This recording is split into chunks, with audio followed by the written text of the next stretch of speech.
Hello everyone, this is Dr. Supreet from Department of Commerce, University of Delhi. So today we'll be discussing about the role of your ICD centers and CFS in your trade logistics, right? So when we say the role of ICD and CFS in trade logistics, so broadly we mean that what all functionalities are being performed by these dry ports in giving a push to trade logistics. And when we say trade logistics, we mostly, focus on to the major outputs of your trade logistics, which are, for giving the right goods at the right time to the right person in the right form at the right cost. So that means the utilities that we are talking about. So when we say that, international trade logistics, so we coldly focus on to the three output of your trade logistics, which is your cost, time and quality. And in order to provide an efficient cost and to make sure that the good reaches in time to the customer and in the right form, there are number of things that are to be arranged. It's not simply like, you're booking a cargo and then clearing out all the custom formalities and then it's very easy to go for. Rather, there are number of functions that are to be performed. So whether we say, stuffing the goods, de-stuffing the goods, going for the aggregation of the goods or segregating the cargo, or sometimes it happens that your load in a container is it is a sort of your cargo is LCL1. So when we say a cargo is LCL1, it means that whatever cargo is there in the container, it is less than the container load capacity. So then, for going for any transportation, choosing any transportation, the major focus lies on to that how to fully utilize, efficiently utilize the space that is available on the vessel. So whether we refer to air transport, we refer to water transport, or any other mode of your transportation, we always focuses on to one thing, that we are able to efficiently utilize the space. That is what your packaging was for, right? Packaging also ensures that the goods are rightly packed, rightly placed, right? When we are talking about that your palletization and unitization that we discussed earlier also. So intent was to what? To make as much as space, efficiently utilize as much as space that is possible, right? And what will happen now if you efficiently utilize the space? Then the cost, right? The average cost will cut down. So that is why it is very crucial to make sure that all the functions which are there in your, this journey of your trade logistics, so the international trade, that are very smoothly being taken care of. So when I say trade logistics, we are actually talking about all set of our infrastructure that is required for the smooth flow of your trade at your international levels, right?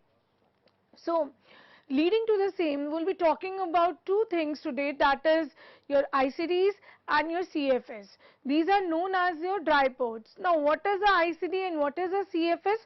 ICD is your inland container depot, right? And your CFS are correspondingly customs freight stations. So when we are talking about this ICD centers or your CFS centers, right? So we are basically, term both of these things, that is your ICD and CFS, as your dry ports, right? Now, when we say that these dry ports are very instrumental in giving a push to trade, then there are number of things that are to be understand with respect to their key features. So when we say that there has been a tremendous rise in the you could say adoption of your containers over the time period.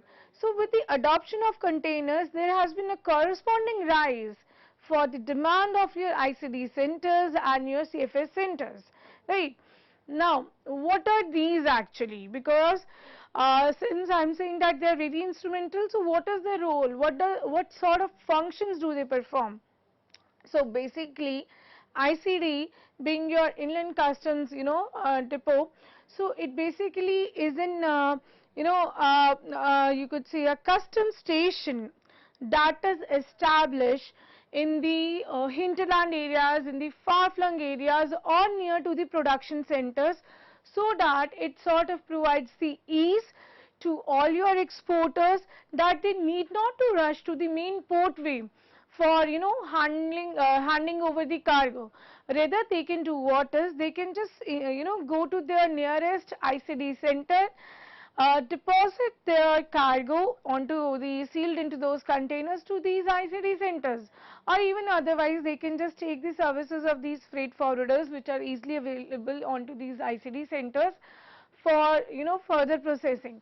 So when we are talking about these ICD centers, they basically number one, they are sort of your inland custom station, right, inland custom depot that we refer to them as, and they are entrusted with a number of your, you could say, responsibilities, as in they perform the function of your, you could say, stuffing the goods. So whenever the goods are to be stuffed together, as I was mentioning, if what if the cargo is LCL1, that means it is less than the container load capacity.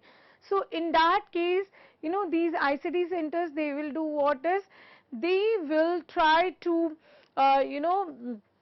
you could say fully utilize the space that is available onto these containers. So and moreover they will make sure that they provide every sort of your activity, right from your you could say aggregation of the goods to the segregation of the goods, stuffing of the goods, providing your sort of, you could say, those facilities wherein they are providing you those facilities of your custom clearance, right, or providing you facilities for fumigation, which is there in case of your pallets, right. So whenever you go for pallets, you have to take into account the process for the fumigation, as it is mandatory into number of nations. So accordingly, right. And then too, when we are talking about these inland container depots, we are talking about, they are taking care of your every sort of functions, right from assembling, right from segregation, stuffing, or making sure effectively utilizing the space, going for the inspections, taking care of your custom clearances, packing the goods, providing the warehousing facilities. So in a nutshell, they provide all sort of your activities, and the major intent when we talk about both the inland container depots, that is your ICDs, and your container freight stations, that is your you could say the the off dock facility. So the intent of both is to decongest the port. So what do we mean by decongest the port? Imagine all the movements of your cargo, right? We are talking about the containers, right? So all these containers are containing all these cargo of yours, they are being handled at the main port area. So imagine the load that will be there into these main gateway ports. There will be huge traffic, there will be totally congested port areas. So that is going to be very troublesome, because if there is going to be congestion, there will be more dwelling time, there will be more layoff times, right, and there will be corresponding demurrage charges and so on. So what will happen in totality? So there will be a huge load onto your these main port areas. So ICD and CFS centers, they are majorly being set up with the sole aim of decongesting the port. That the intent is to how to decongest the traffic which is there at the major port. So decongestion can only be happen, right, if all these activities, if they are taking place at your main port area, and they can be delegated further to these ICD or CFS centers. So imagine all these packing, fumigation, or you could say stuffing, destuffing, aggregation, desegregation, everything. Imagine if it happens onto the main port area, then it will be very difficult, right, to manage out the things. Then it will be all clumsy, chaotic situation at all, right. So that is why these centers are prepared, these centers are established, which facilitate the functioning of your trade. So that is why we say that in case if we are having a proper well robust your logistical infrastructure, then it will be very easier to cut down onto the cost, time and to provide onto the better quality, the major output that we started up from, right? Now, so as I was talking about these ICD centers, they are interested with, all sort of your functions, right, from packaging, warehousing, stuffing, fumigation, right. So every sort of your steve dowering operations, everything are to be handled by these ICD centers, and they are basically, located into, as I said, that near to your production centers, onto the hinterlands, onto the far-flung area, where otherwise it is very difficult for the exporters to reach out to the, you could say, the main portways, right. Now, when let's suppose if I have to take an example, a farmer has to send some cargo, which is the agricultural produce, from, let's say, Punjab to through via, you could say, this Haldia port. So traveling from Punjab to the Haldia port will be very difficult, plus it will be cost and time consuming, right. And maybe at times it can happen that, the quality or the aroma of the agricultural produce that depletes. So that ways, these ICD centers are very instrumental. So that person, that farmer in, that has to send the cargo altogether from Punjab, he will not go to the Haldia port, rather he will go where, he will go to the nearest ICD center, which will be there into his state, right. And through that ICD center, he will just hand over the cargo to these ICD centers, and this everything, all sort of your, you could say, services, they are being provided by your ICD centers only, whether it is packing, whether it is, segregating the cargo, or it is with respect to making sure if the cargo is less than the cargo load, container load. So in that case, it will take care that it is efficiently utilizing the space onto the container, and whatever the allied services related to the same, that are now to be handled by your ICD centers. So that way, you can see it is very instrumental, and it will cut down the overall cost for that particular farmer. So that is why these, ICD centers, these CFS centers, they are very, very instrumental, right. Again, now talking about the CFS centers. So CFS centers, as the name indicate, it is a container freight station. So when we say a container freight station, this is basically a, an extension of the port facility. So extension of the port facility, and also known as your off-dock facility at times. So when we say off-dock facilities, that means, since I said ki ICD will be taking care of all the customs inspection, will be taking care of all sort of your major activities. Similarly, similar sort of your services are provided by your container freight stations. Now, the things will move which way? The first your exporter will send the cargo to these ICD centers, and through those ICD centers, it will come to your CFS, that is the container freight stations. Now, it will come to the container freight station either through the road transport, or through your dedicated freight, corridors, that is your, penetrating the railway network.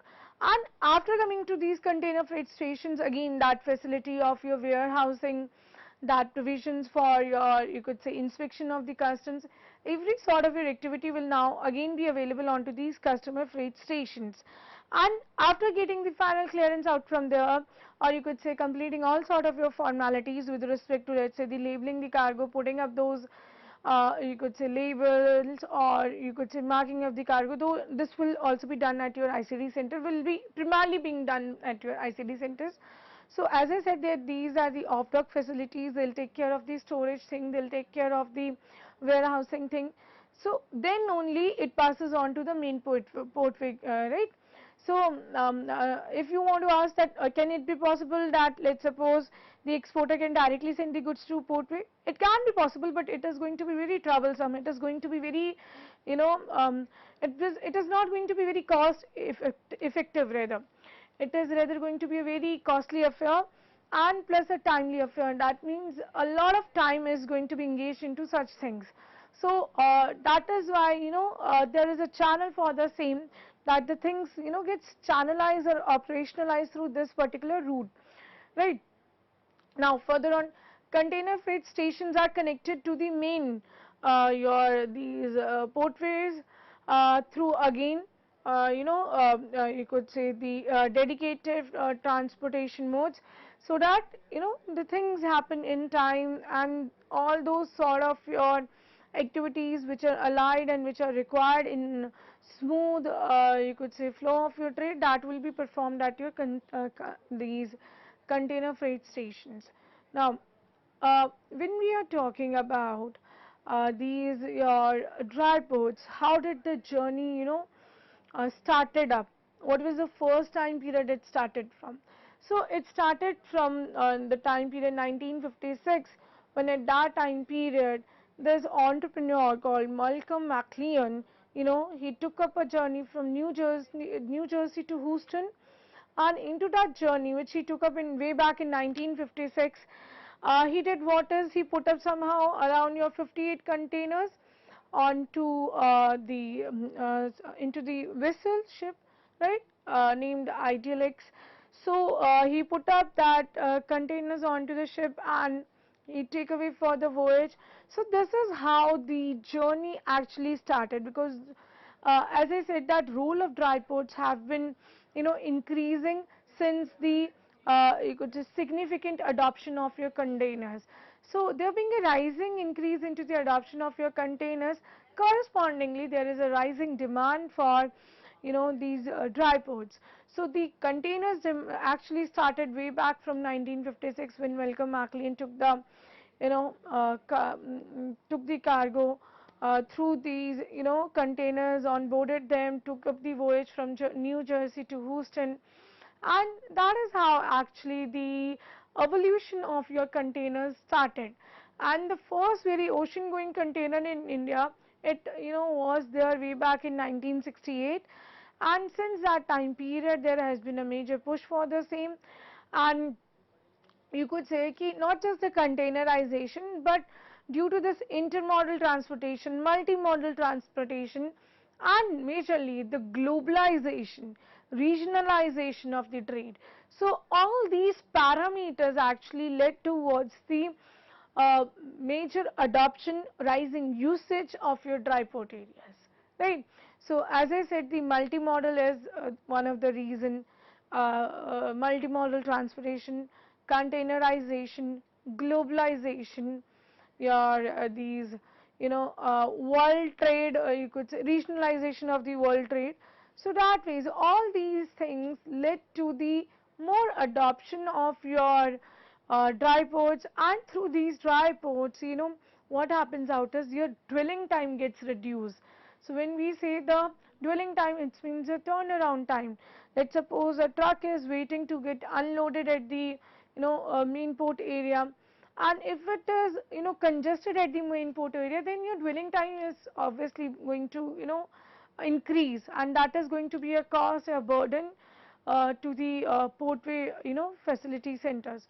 So that was by decongesting the major ports, by setting up these dry ports or establishing these dry ports, the things become very smoother, because these dry ports, they are the major focal points for all sort of your regulatory, packing, stuffing, inspection, clearances, services, and even these are well connected to the main gateway ports.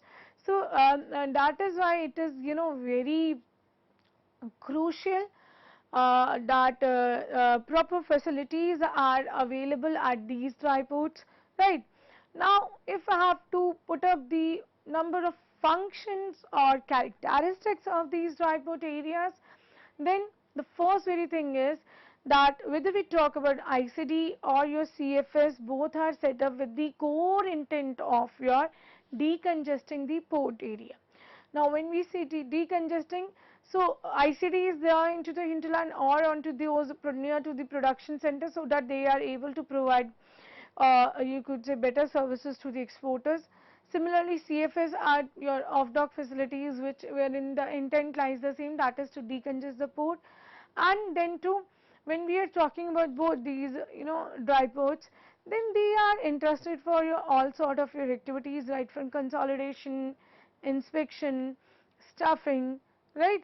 So that is, you can talk about that, yes, your dry ports, they are very effective in providing a number of services. And then too, you can say not just these services that you are getting, even especially in case of your exports, all the custom formalities, all the custom clearance, you could say, procedure that is to be followed. This actually happens at your ICD centers.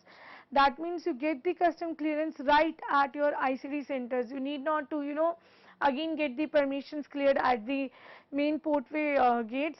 Rather, once you get the obtain the permissions for the custom clearance at these ICD centers, that is more than good, and that is very, sort of comfortable and better for the customers even.